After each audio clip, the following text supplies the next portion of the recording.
Thema des heutigen Abends: Naturgesetze und das Wort Gottes. Wenn man so ein Thema liest, dann denkt man doch eigentlich, das hat ja gar nichts miteinander zu tun, oder?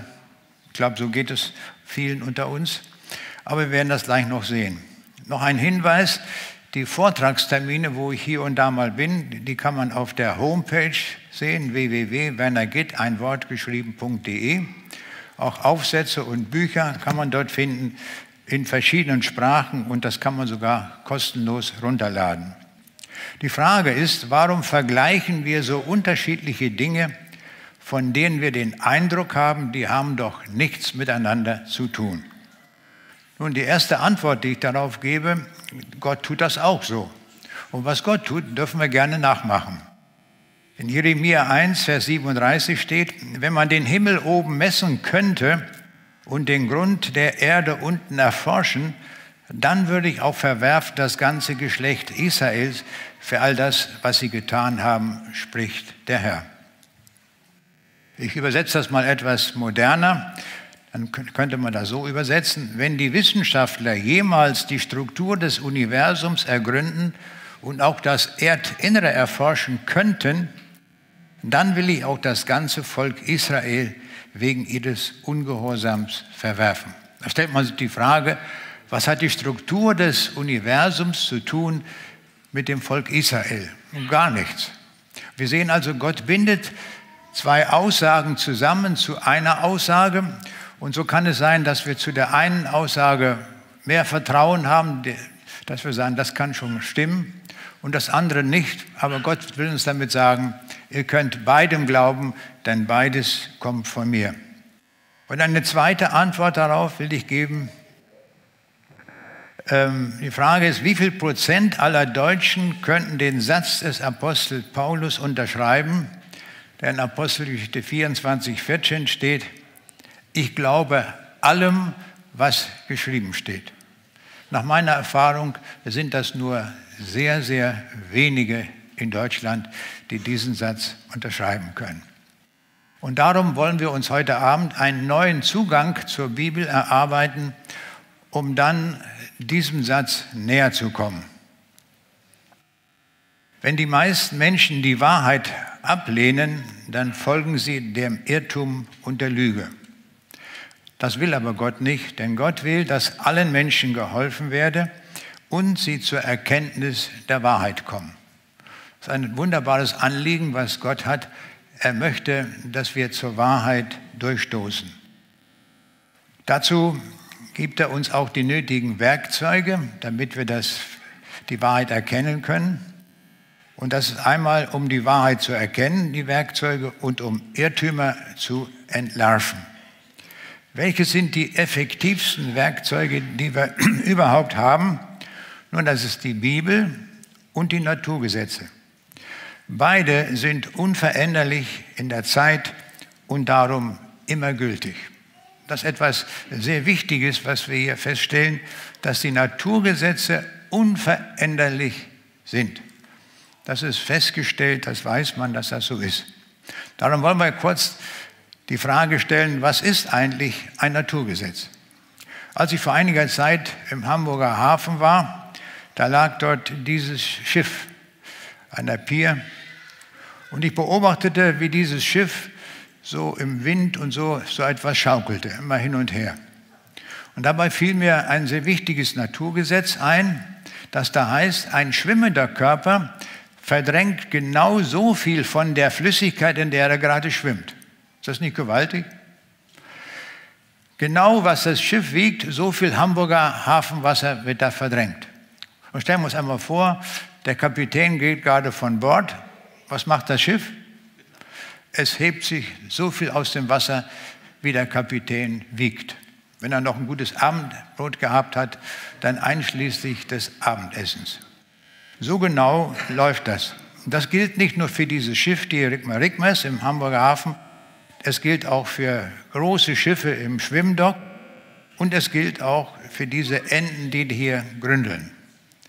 Für alle diese schwimmenden Körper gilt dieser Satz, das ist ein Naturgesetz: Ein schwimmender Körper verdrängt gerade so viel von der Flüssigkeit, in der er schwimmt, wie er selber wiegt. Ganz genauso viel, nicht 10% mehr oder 10% weniger, sondern ganz genau. Wir sehen, die Naturgesetze sind gar nicht kompliziert. Sie haben eine sehr einfache Aussage. Hier sehen wir so einen Klotz und wir sehen, der taucht also so tief ein wie die schraffierte Fläche im Wasser. Und wenn wir ihn schief legen, dann ist diese Fläche, die da schraffiert ist, dieses Dreieck, genauso groß wie das Rechteck auf der linken Seite. Ein anderes Naturgesetz will ich uns kurz nennen. Das ist das von der Erhaltung der Energie, das von Robert Meyer entdeckt wurde. In einem abgeschlossenen System kann die Energie weder zu noch abnehmen. Auch ein sehr einfaches Gesetz. In einem abgeschlossenen System, angenommen, wir würden diesen Kirchenraum hier vollständig isolieren, dann wäre das abgeschlossen. Dann können wir hier drin machen, was wir wollen. Die Gesamtenergie ändert sich überhaupt nicht. Das ist ganz gewaltig, dass es sowas gibt. Da fragt man sich, woher kommen eigentlich diese Naturgesetze? Das ist eine wichtige Frage. Nun, wir wissen ja, Gesetze haben immer einen Gesetzgeber. Und wer ist der Gesetzgeber der Naturgesetze? Nun, davon erfahren wir etwas gleich am Anfang des Johannesevangeliums, wo es heißt, im Anfang war das Wort und Gott war das Wort. Alle Dinge sind durch dasselbe gemacht. Dieser eine Satz, das ist eine Revolution, was hier gesagt wird. Alle Dinge sind durch das Wort gemacht. Ohne Ausnahme, alles. Auch wir gehören dazu und jede Ameise und jeder Stern, den wir am Himmel sehen. Und von dem hier die Rede ist, das ist Jesus, da heißt es, und er ist vor allem und es besteht alles in ihm. In diesem Jesus ist alles beschlossen, was wir in dieser Welt sehen. Und nehmen wir noch Hebräer 1, Vers 3 hinzu, da heißt, er trägt alle Dinge mit seinem kräftigen Wort. Dass diese Welt nicht auseinanderfliegt oder explodiert oder was wir uns vorstellen, liegt einzig daran, dass ein Herr darüber ist und aufgrund seines Wortes geschieht das. Wir schauen uns mal einige grundlegende Dinge über Naturgesetze an. Naturgesetze sind präzise Aussagen, die auf Entdeckung und Beobachtung und Experiment beruhen, die beliebig oft reproduziert werden können, aber nie widerlegt wurden. Das ist also eine ganz wichtige Aussage.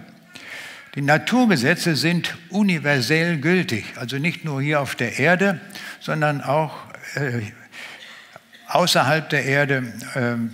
Zum Beispiel Werner von Braun, der die Saturn-Rakete gebaut hat mit seinen Mitarbeitern und zum Mond flog. Und dort auf dem Mond sind dieselben Naturgesetze gültig, wie wir sie hier auf der Erde haben. Aber nicht nur hier auf der Erde und auf dem Mond, im gesamten Universum sind alle Naturgesetze gültig. Das ist etwas ganz Gewaltiges. Bis in die größten Weiten im Universum hinaus sind diese Naturgesetze gültig. Ich war mal bei der PDB viele Jahre, da gibt es die Atomuhr. Und diese Atomuhr beruht auch darauf, dass sie mit Hilfe der Naturgesetze die hohe Ganggenauigkeit hat. Diese Uhr hat eine so große Genauigkeit, wenn es auf der Erde die Zeit gäbe, würde sie in 50 Millionen Jahren nur 1 Sekunde Fehler haben. In 50 Millionen Jahren. Aber die werden wir hier auf der Erde nicht mehr erleben. Oder hier diese Welle auf Hawaii, ist sie vielleicht aufgenommen, beruht auch auf Naturgesetzen. Naturgesetze formen diese Welle. Oder ein anderes schönes Beispiel ist die Schneeflocke, von der wir wissen, es gibt keine Wiederholung in der gesamten Weltgeschichte. Diese eine Schneeflocke, die hier fotografiert worden ist, die wird so nicht noch einmal existieren. Das kann man garantieren, dass das so ist. Ich werde das kurz zeigen. Jede Schneeflocke sieht anders aus. Als ich mal in den USA war, habe ich mir ein Buch gekauft über Schneeflocken. In dem ganzen Buch steht nicht ein einziger Satz geschrieben. Es sind nur Fotos von Schneeflocken. Und zwar, wie man hier sieht, 12 Schneeflocken pro Seite. Und das war ein dickes Buch mit sehr vielen Bildern. Das hat mich so fasziniert, diese schönen Formen von all diesen Schneeflocken. Es gibt keine Wiederholung bei den Schneeflocken. Woran liegt das? Die Formel von Wasser ist H2O, wie wir es hier sehen, das Sauerstoffatom, und dann sind 2 Wasserstoffatome da angebunden. In der Chemie kennt man die Loschmidtsche Zahl. 1 Mol, das sind 6 mal 10 hoch 23 Moleküle. 1 Mol Wasser wären 18 Gramm. Jetzt ist die Frage, wie schwer ist eine Schneeflocke? Nun, das liegt so zwischen 0,05 bis 0,5 Gramm. Jetzt wähle ich mal eine Schneeflocke von 0,05 Gramm. Das wären 1,6 mal 10 hoch 21 Wassermoleküle. Ich habe das mal hier als Zahl hingeschrieben mit allen Nullen. Das wären 1600 Millionen mal Millionen mal Millionen Moleküle für eine einzige Schneeflocke. Und jede Schneeflocke, jedes Molekül kann sich an das andere andocken, und dann gibt es unvorstellbar viele Möglichkeiten, wie die Wassermoleküle andocken. Und darum kann man voraussagen, das kann man auch berechnen, es gibt keine Wiederholung einer Schneeflocke. Jede ist anders. Auch ein Wunderwerk der Schöpfung. Etwas sehr Wichtiges, was wir lernen wollen: Naturgesetze sind unveränderlich in der Zeit. Die gelten heute, die haben gestern gegolten, sie werden morgen gelten, sie haben vor 1000 Jahren gegolten, und sie sind überall im gesamten Universum gültig und sie ändern sich nicht. Die Naturgesetze sind einfach. Da fragt man sich, warum studieren die Leute so lange Physik? Warum brauchen die so viel Semester? Das liegt nicht an der Einfachheit der Naturgesetze, sondern in der Komplexität der Anwendung. Hier sehen wir ein sehr einfaches Naturgesetz. Das haben wir schon kennengelernt bei den Schiffen. Das Gewicht eines schwimmenden Körpers wiegt genauso viel wie die verdrängte Flüssigkeit. Das ist gleich. Ich habe vor einiger Zeit mal versucht, die Schwimmstabilität der Arche zu berechnen, der Arche Noah. Und ich dachte, das ist ja ganz einfach, das ist ja nur ein Kasten. Aber als ich zu rechnen anfing, dann merkte ich, es ist doch kompliziert. Und dabei habe ich nur sehr einfache Naturgesetze angewandt. Also die Anwendung der Naturgesetze, die ist recht kompliziert. Eine ganz wichtige Aussage, die wir nicht vergessen sollten, ist, die Naturgesetze kennen keine Ausnahme. Bei allen anderen Dingen sind wir gewohnt, von Ausnahmen zu sprechen.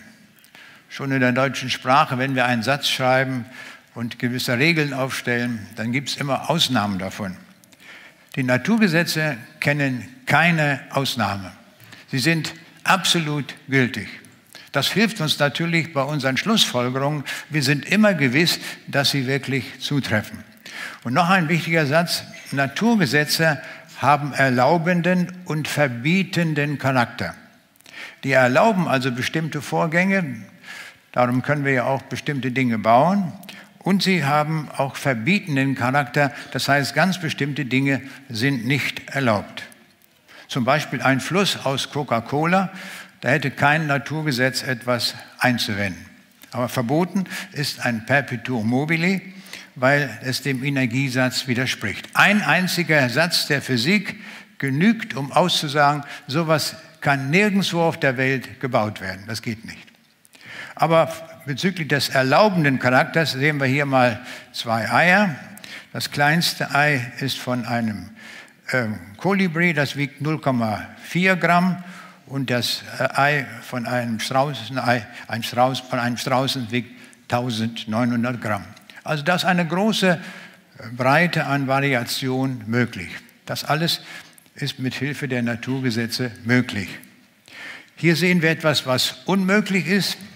Hier läuft Wasser in diesem Bild auf der Rinne hoch und fällt dann als Wasserfall runter und läuft von alleine wieder hoch. Hat das schon mal jemand gesehen? Werden wir nie sehen. Das geht nämlich, das ist von Naturgesetzen unmöglich.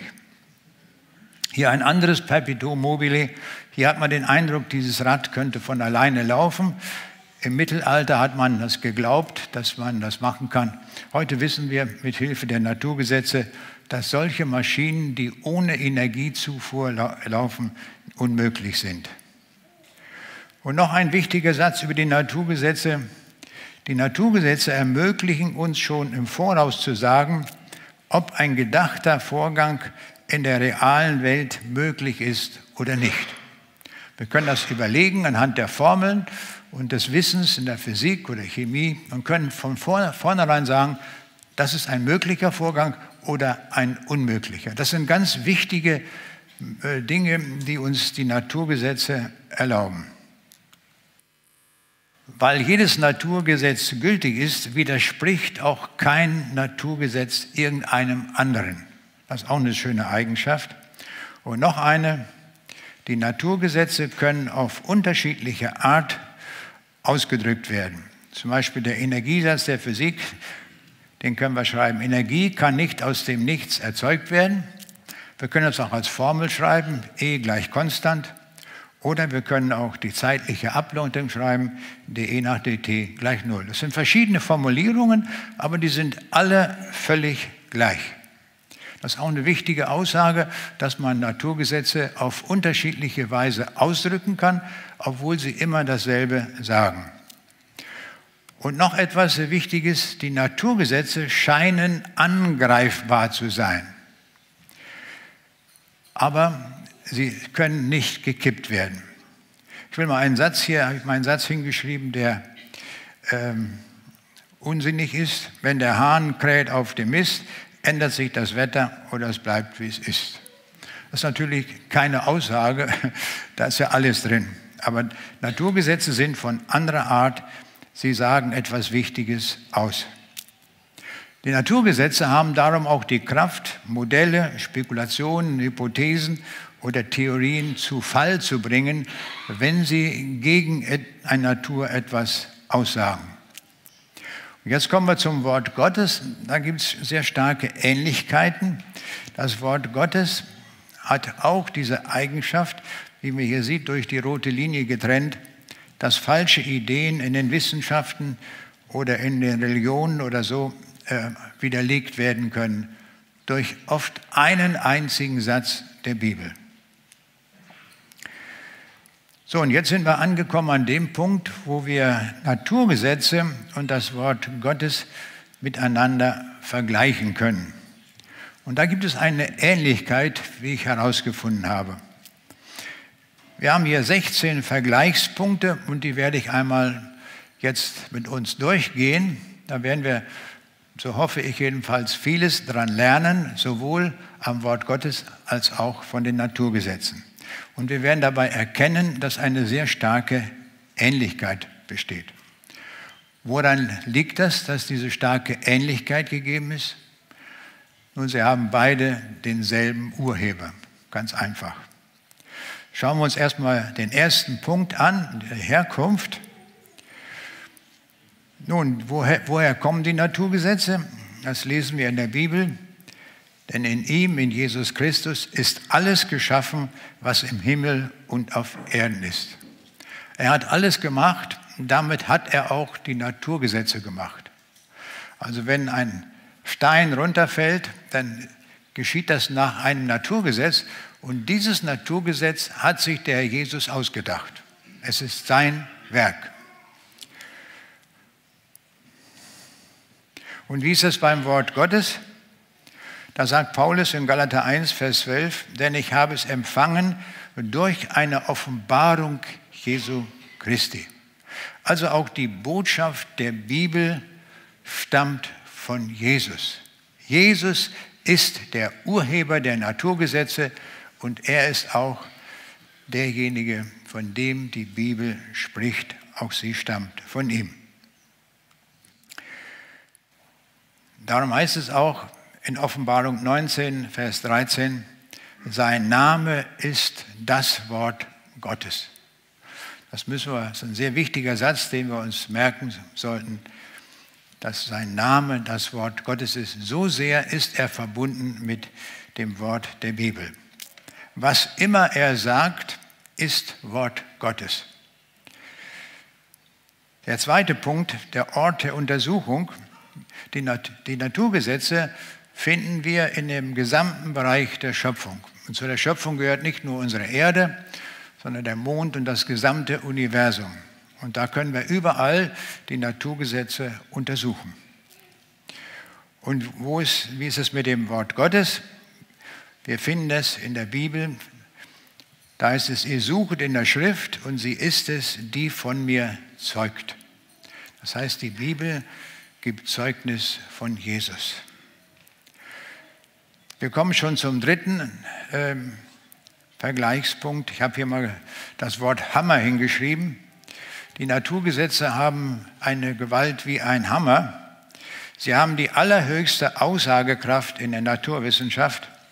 Ein Naturgesetz kann darum alle anderen Erkenntnisse widerlegen, wenn sie falsch sind. Und wie ist das mit dem Wort Gottes? Auch das ist wie ein Hammer. So lesen wir beim Propheten Jeremia, ist mein Wort nicht wie ein Hammer, der Felsen zerschmeißt. Ich wünschte mir, dass wir mit dem Wort Gottes auch so umgehen, dass wir uns so fest darauf setzen, denn damit können wir wirklich jede Theorie, die falsch ist, zum Kippen bringen. Wie ist das mit der Gültigkeitsdauer? Nun, Gott hatte verheißen, solange die Erde besteht, soll nicht aufhören. Und dann wird vieles aufgezählt. Und er trägt alle Dinge mit seinem kräftigen Wort. Also hier, solange die Erde besteht, soll das alles gültig sein.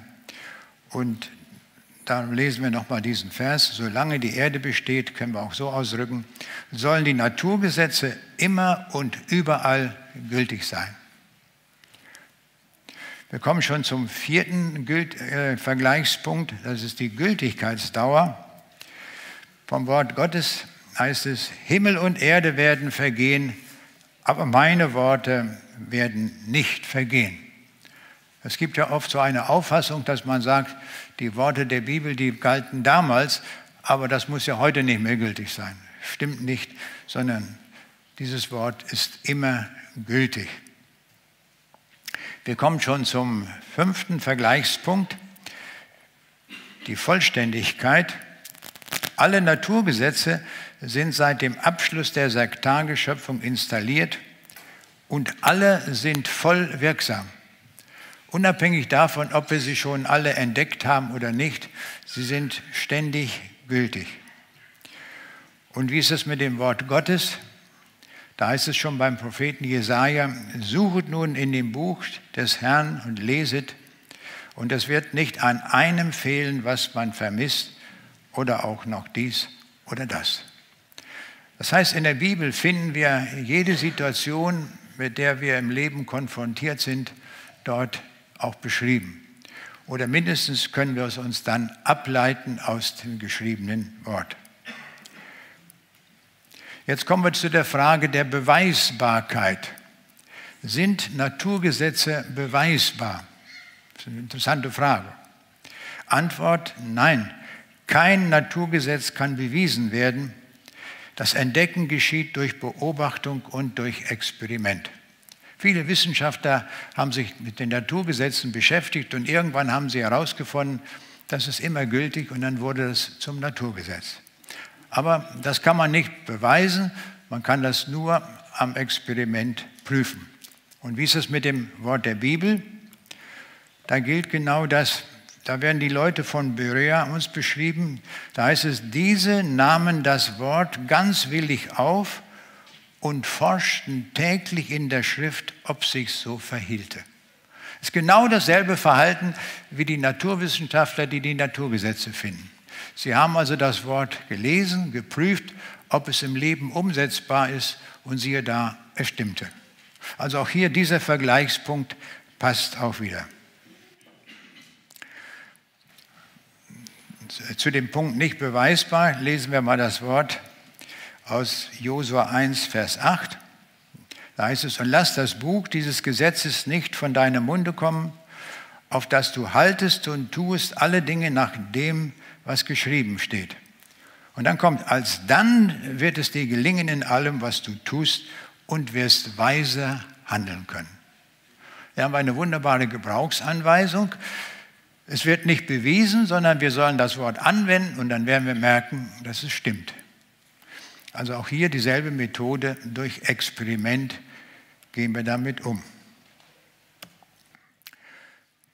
Die Nichtbeweisbarkeit sehen wir auch in Johannes 7, wo Jesus zu seinen kritischen Zuhörern sagt, tut doch das, was ich euch gesagt habe, und dann werdet ihr merken, dass diese Lehre von Gott ist.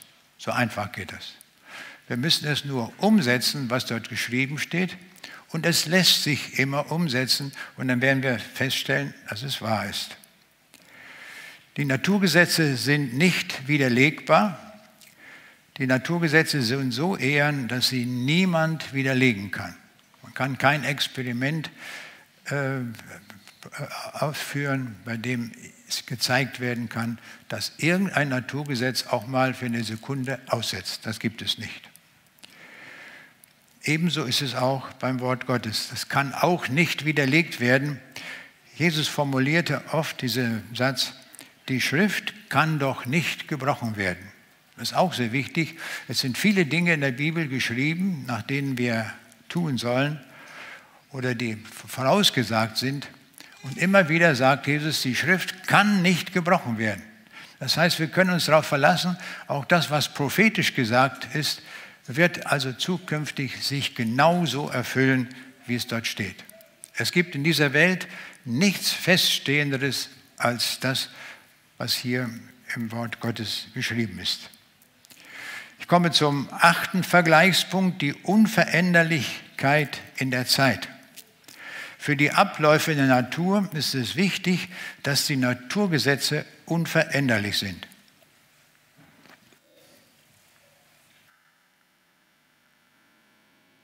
Das ist der Grund, warum wir Brücken bauen können. Hier sehen wir die längste Brücke der Welt in China gebaut, 42 Kilometer lang. Dass wir diese Brücke planen können und berechnen können, dann bauen und dann auch feststellen, dass sie wirklich trägt, das haben wir nur den Naturgesetzen zu verdanken, weil diese so ehern sind und immer gültig sind, egal was wir bauen und was wir tun. Hier nochmal die Atomuhr der PTB.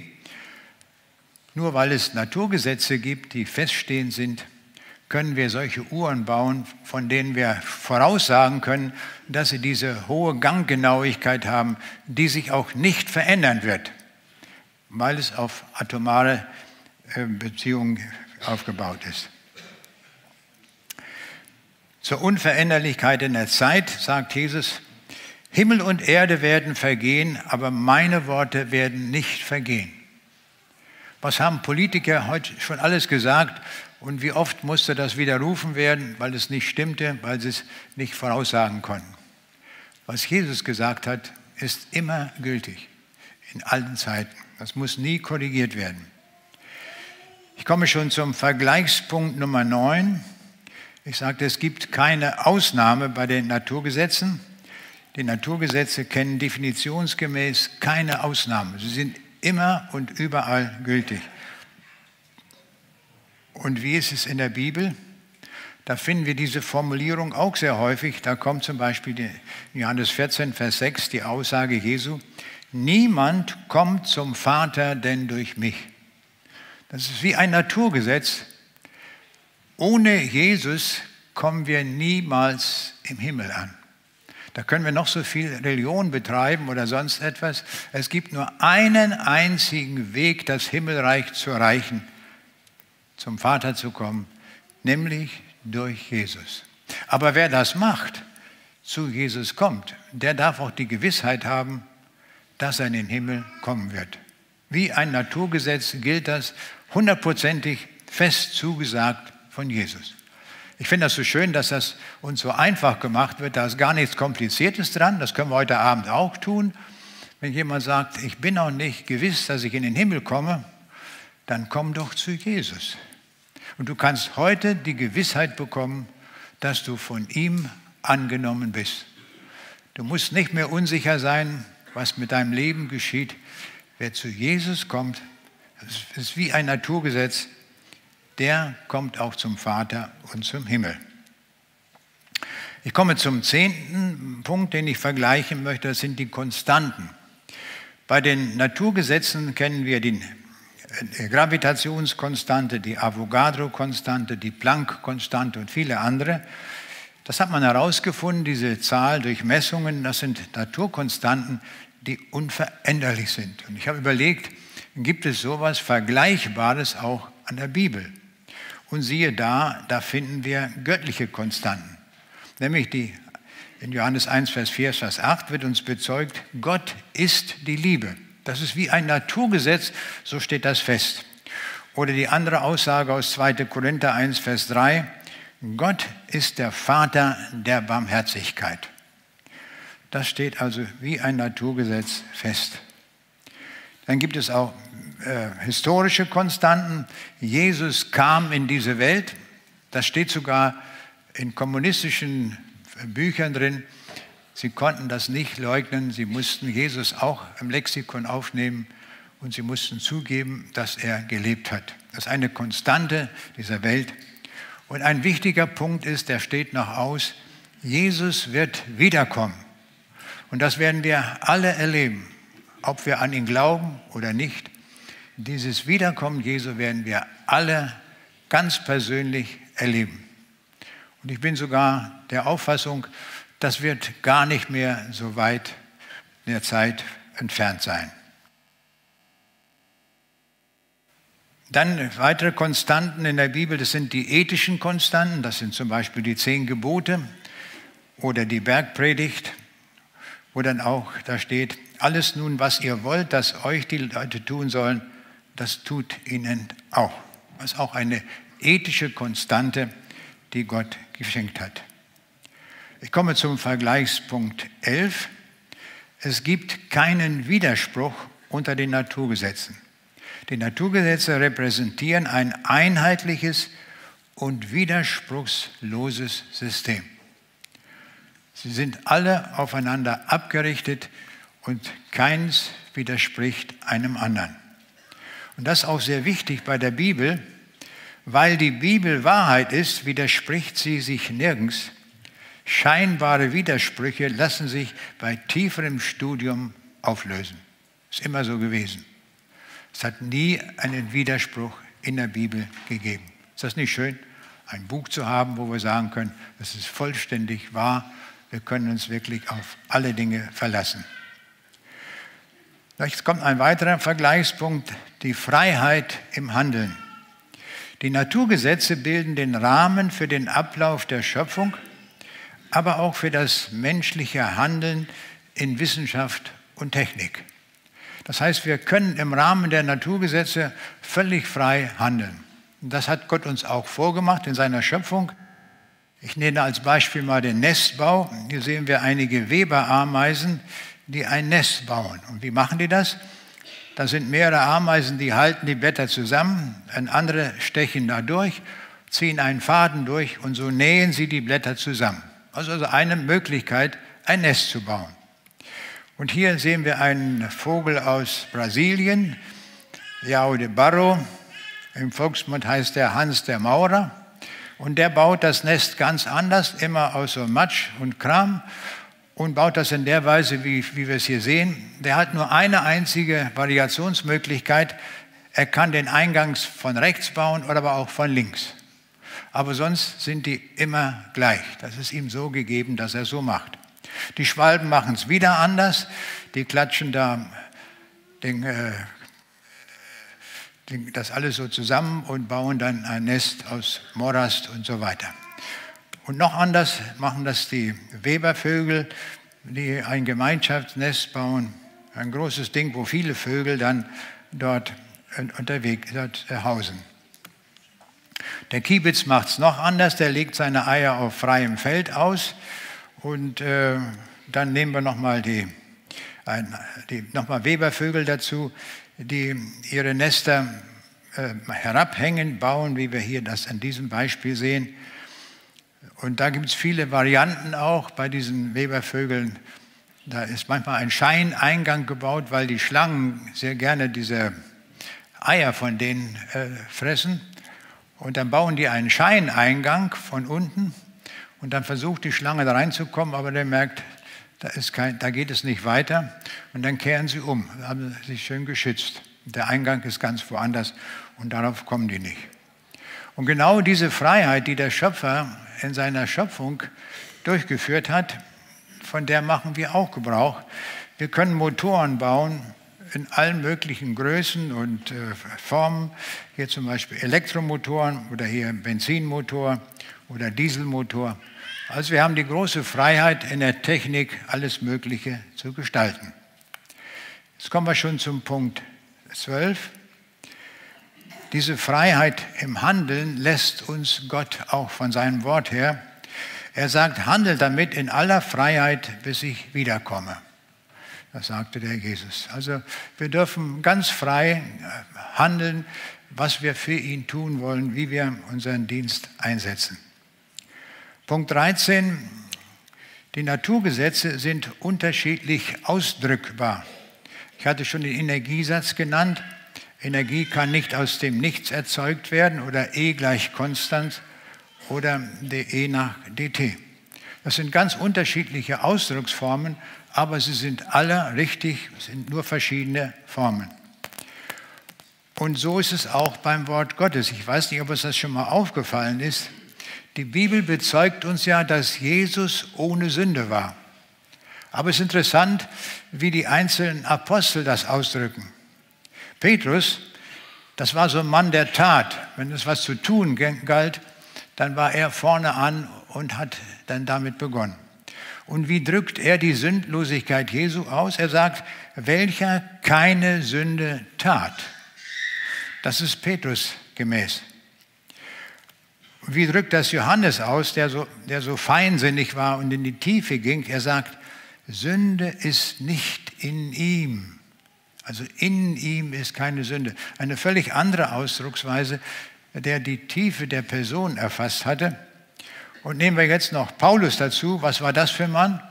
Paulus war ein Mann der Wissenschaft, der von der Erkenntnis herkam und der sagte, Jesus ist der Sünde nicht kannte.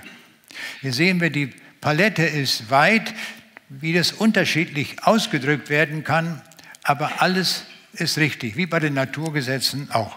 Das können wir ganz deutlich daran sehen. Ich komme zum Punkt 14. Gesicherte Voraussagen. Alle ingenieurmäßigen Konstruktionen und Prozessabläufe beruhen auf dieser wichtigen Eigenschaft der Naturgesetze. Wir wenden die Naturgesetze an im Ingenieurwesen, bauen Maschinen und Flugzeuge und alles Mögliche und halten die Naturgesetze dabei ein und berechnen das mit Hilfe der Naturgesetze und das funktioniert, weil die Aussagen, die die Naturgesetze treffen, gesichert sind. Da können wir uns wirklich darauf verlassen. Und darum ist es möglich, Aussagen der Vergangenheit, darüber Aussagen zu machen oder auch über zukünftige Ereignisse. Ich erinnere mich noch, wir hatten eine Reise nach Israel und fuhren mit dem Bus um den See Genezareth herum. Und dann tauchte plötzlich die Frage auf, kann es wohl sein, dass in diesem See Genezareth noch etwas von dem Wasser drin ist, was zur Zeit Jesu war? Nun, das wusste keiner. Ich habe einen kleinen Zettel genommen und die Formel hingeschrieben, wie das zusammenhängt. Und da kam mit Einsetzen der Zahlen heraus, dass nicht mal ein Molekül noch im See Genezareth enthalten ist aus der Zeit Jesu. Da konnte man ganz schnell die Antwort geben mit Hilfe der Naturgesetze. Weil die Naturgesetze auch damals galten und die sind gültig. Und da kann man das so präzise sagen, dass nicht ein Molekül Wasser noch drin aus der Zeit. Wenn man annimmt, muss ja auch Voraussetzungen treffen beim Rechnen, wenn die Durchmischung immer gut ist. Denn es fließt ja vom Norden Wasser in den See Genezareth rein und fließt ja ab und ein Teil verdunstet auch. Also da ist nichts drin. Oder wir können mit Hilfe der Naturgesetze auch zukünftige Dinge berechnen. Man hatte ja in Amerika den Gedanken, zum Mond zu fliegen. Und dann hat man überlegt, wie groß die Raketen sein müssen, wie viel Schubkraft die haben müssen und so weiter. Und ich habe selbst in Orlando diese Rakete dort gesehen. Wurde ja alles doppelt gebaut. Und hier sehen wir diese riesigen Raketenausschübe, die nötig sind, um diesen Schub zu erzeugen, um bis zum Mond zu gelangen. Also da hat man etwas gebaut, was es in Zukunft gemacht werden soll. Das war ja erst einige Jahre später, als dann der Flug zum Mond einsetzte. Wie ist das mit den Voraussagen im Wort Gottes? Die Bibel ist das einzige Buch der Weltgeschichte mit erfüllten Prophetien. Da wird etwas für die Zukunft vorausgesagt und genau das trifft auch so ein. Im Alten Testament wurde gesagt, dass das Volk Israel wegen des Ungehorsams in alle Welt zerstreut wird.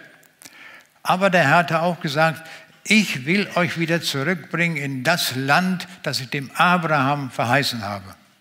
Und wir sind seit 1948 Zeuge davon, dass das genau stimmt. Was Jesus vor fast 2000 Jahren gesagt hat, das wird sich so erfüllen. Das ist das Großartige auch bei den Prophetien. Sie sind alle gültig und wir können sie alle nachprüfen, wenn es schon gewesen ist oder auch sein wird. Ich komme jetzt zum 15. Punkt, nämlich die Nichtbeachtung bringt Schaden. Wenn man ein Naturgesetz nicht beachtet, dann kann das sehr gefährlich sein. Wenn jemand vom Fernsehturm runterspringt, muss er damit rechnen, dass er so platt wie eine Briefmarke unten ankommt, wegen der Naturgesetze. Das können wir aber vorher sagen. Auch ist es nicht ratsam, an eine 10.000 Volt Leitung anzufassen, das ist der sichere Tod, oder Cyankali zu schlucken, das ist ein massives Gift. Also die Nichtbeachtung der Naturgesetze kann sehr, sehr schädlich sein. Wie ist das nun mit dem Wort Gottes? In Galater 5 heißt es, Götzendienst, Zauberei, Feindschaft, Hader, die solches tun, werden das Reich Gottes nicht erben. Es gibt also Ausschlusskriterien für das Reich Gottes.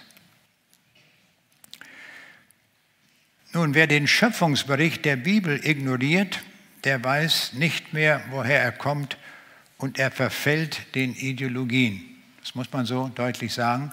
Und darum kursieren ja auch so viele Evolutionstheorien herum, die alle falsch sind. Das kann man sogar mit Hilfe von Naturgesetzen beweisen, dass sie falsch sind. Aber man kann es auch viel einfacher haben, indem man den Schöpfungsbericht der Bibel liest. Auf der ersten Seite der Bibel steht die Antwort, woher die Welt kommt. Da müssen wir nicht lange spekulieren, da haben wir die Antwort. Und wenn wir das nicht glauben, dann verfallen wir den Ideologien aller möglichen Leute. Die Nichtbeachtung des Wortes Gottes bringt auch einen großen Schaden. Der Apostel Paulus hatte ja die Angewohnheit, wenn er weiterreiste, hat er zunächst die Synagogen aufgesucht. Und einmal war er in einer Synagoge, da hat man ihn einfach rausgeschmissen. Man wollte das nicht hören, was er sagt. Und da hat er ihnen ein Abschiedswort gesagt.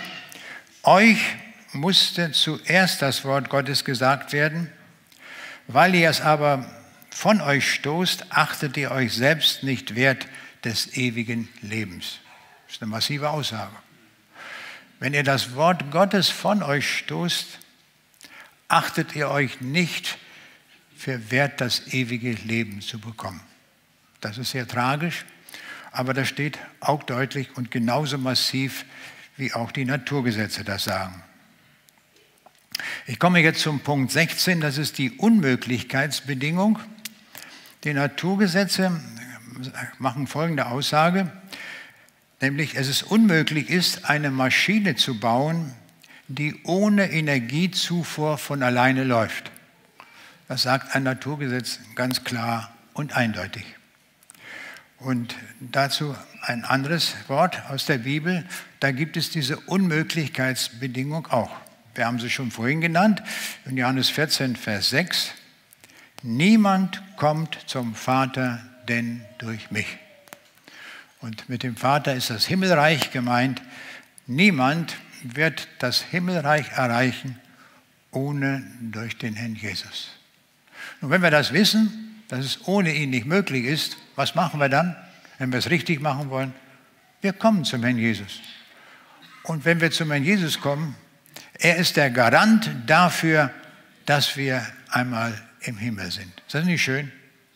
Ist das kompliziert? Überhaupt nichts. Kann jedes Kind begreifen. So einfach hat Gott das gemacht. Wie die Naturgesetze, die auch einfach sind.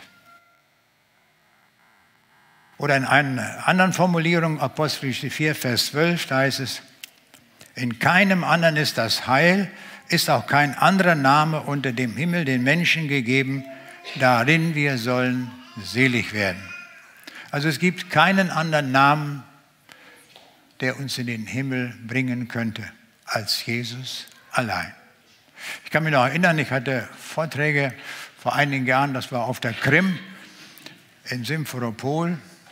Da habe ich vor Studenten gesprochen und dann kam ein Student und er sagte, wie schade, dass ich heute hier war. Ich sage, warum? Er sagte, jetzt weiß ich, wie der Weg geht. Wenn ich davon nicht gewusst hätte, hätte ich vielleicht eine Chance, durchzukommen. Jetzt aber weiß ich, wie der Weg zum Himmel ist. Das war eine Aussage, die hat mich sehr getroffen. An sich hätte er sagen müssen, wie schön, dass ich heute die Botschaft gehört habe. Jetzt weiß ich, wie ich in den Himmel kommen kann. Da musste ich ja nur Ja sagen. Es war ja nicht so kompliziert. In Düsseldorf gibt es eine Kirche mit einer Kreuzigungsgruppe und die steht stellvertretend, wie ich sage, auch für uns. Wir sehen die beiden Schächer rechts und links von Jesus. Der eine, der schaut zu Jesus, wo er im Sterben liegt und sagt, gedenke doch an mich, wenn du an dein Reich kommst. Der wollte nur, dass Jesus an ihn denkt. Und was sagt Jesus ihm? Heute noch wirst du mit mir im Paradiese sein. Wir sehen, so kurz ist der Weg zum Himmel, dass Jesus ihm das sofort zugesagt hat. Der andere blieb bei der Ablehnung, er guckte weg von Jesus, er wollte mit ihm nichts zu tun haben. Und die Bibel sagt, es gibt nur zwei Wege der Ewigkeit, das ist der Himmel und das andere ist die Hölle. Wir müssen wissen, wer ohne Jesus lebt, der wird diesen Aufenthaltsort gewählt haben. Und die Hölle ist etwas Furchtbares und die ist genauso ewig wie der Himmel. Und darum gibt es nur eins, wenn wir noch nicht die Entscheidung getroffen haben, dass wir sagen, Herr Jesus, ich komme zu dir auch. Ich möchte auch einmal im Himmel sein bei dir. Das war die größte Entscheidung meines Lebens, als ich 35 Jahre alt war und die Botschaft von Jesus gehört habe und die Konsequenz, was das auf sich hat, da habe ich eine klare Entscheidung an dem Abend getroffen. Und ich habe meine Frau, die neben mir saß, nur angeguckt und sie hat genickt, auch Ja gesagt. Und da haben wir an dem Abend die Entscheidung getroffen, Jesus nachzufolgen. Seitdem wissen wir, dass der Himmel ein gesicherter Platz ist. Das ist keine Einbildung, sondern das ist die Zusage Jesus, wer zu mir kommt, der wird das ewige Leben haben. Ist das nicht schön? So einfach geht es. Und darum lade ich jetzt am Ende des Vortrags ein, zu Jesus zu kommen, damit wir das festmachen im Gebet. Und dann hört alles Suchen auf, dann sagst du Ja zu Jesus und er nimmt dich an. Ich habe noch nie unterwegs erlebt, dass Jesus einen Menschen abgelehnt hat. Er nimmt jeden, wirklich jeden an, der da kommt. Ist das nicht großartig? Das hat er nämlich versprochen. Wer zu mir kommt, den werde ich annehmen. Und das gilt für uns, wenn wir das noch nicht festgemacht haben, wenn wir noch nicht mit Sicherheit sagen können, wenn ich diese Nacht sterben werde, werde ich im Himmel sein. Der sollte unbedingt zum Gespräch zurückbleiben. Das geht dort in diesem Raum, da haben wir viel Platz. Da sind schon viele Stühle aufgestellt, da können wir Platz nehmen. Und ich werde den Weg zum Herrn Jesus erklären und dann machen wir das im Gebet fest. Und dann kannst du heute nach Hause gehen in der Gewissheit, ich habe heute den Himmel gebucht. Und die Zusage von Herrn Jesus ist genauso fest wie ein Naturgesetz. So gewiss sagt er das zu. Das darfst du dann glauben und darfst mit großer Freude dein Leben weiterleben und darfst es auch anderen sagen, dass sie auch kommen sollen, auch die Botschaft annehmen und auch in den Himmel kommen. Es gibt noch freie Plätze im Himmel. Ist das nicht schön? Ist noch nicht voll. Es können noch viele kommen. Und es dürfen auch heute so viele kommen, wie da wollen. Weil noch so viel Platz frei ist, dass jeder, der kommt, heute angenommen wird. Wir werden das gleich so machen, es wird noch gleich ein Lied gesungen und dann gehe ich hier in diesen Raum und da werde ich das kurz erklären und dann machen wir das im Gebet fest. Und der Herr segne euch in eurer Entscheidung, dass ihr kommt. Nutzt einfach diese Gelegenheit, die der Herr dir heute Abend bietet.